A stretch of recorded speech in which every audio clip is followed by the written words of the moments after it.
We are given the equation negative 3x plus 2y is equal to negative 1. Now, the first step of this problem asks us to rewrite the relation as a function of x. And so when you're writing it as a function of x, that's like saying you want it in terms of f of x equals.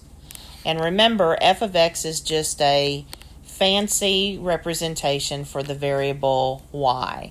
And so in other words, when they say rewrite it as a function of x, that's just a fancy way of telling you we need to get the y by itself. So if I take this particular equation, negative 3x plus 2y is equal to negative 1. If I'm trying to get y by itself, I'm going to leave the y where it is. And if I've got negative 3x, I'm going to zero it out by adding 3x to both sides. So it's gone.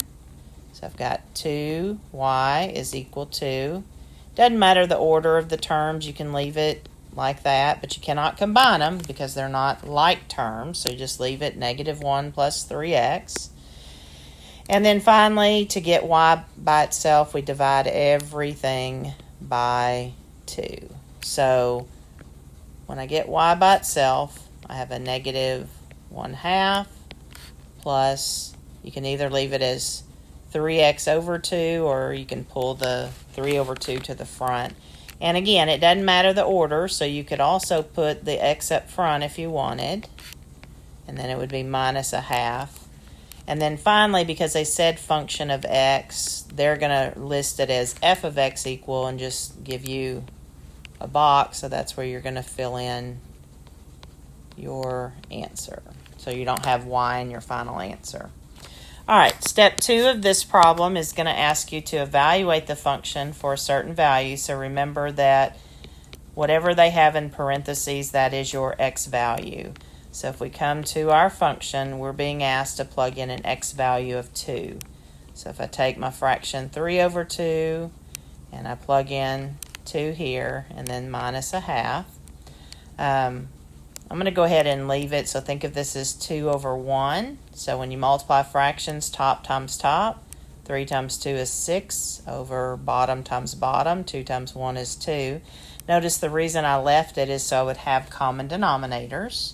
They do not want a decimal answer, so when we add or subtract fractions, we have to have a common denominator.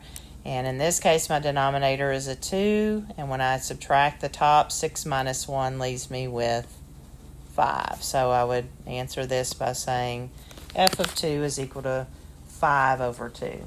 And then last but not least, determine the implied domain of the particular function. So if I just go back to it in terms of y equal 3/2 x minus 1/2. Remember that when you're looking for domain, implied domain means the same thing, that the two things you're looking for are fractions.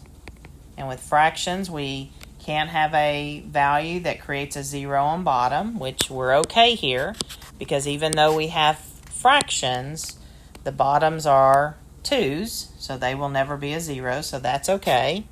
And then the other issue that you look for when you're deciding on domain is you're looking for any type of even root, like a square root.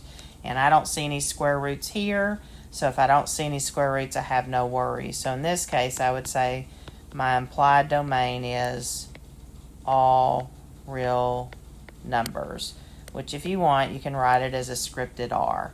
Now, there's an entire video about finding domain, so if that last part didn't make sense, be sure that you watch the video on finding domain.